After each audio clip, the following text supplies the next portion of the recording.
আসসালামু আলাইকুম। আসলে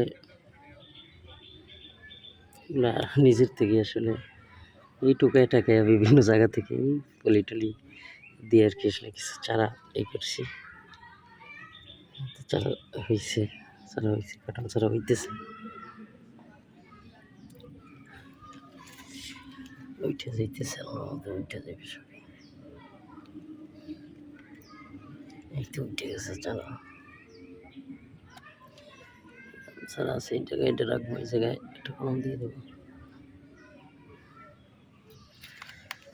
ইনশাল্লাহ। দেখি আপডেট দেখাবো পরবর্তীতে ইনশাল্লাহ। সবাই তো ভালো থাকবেন, সুস্থ থাকবেন।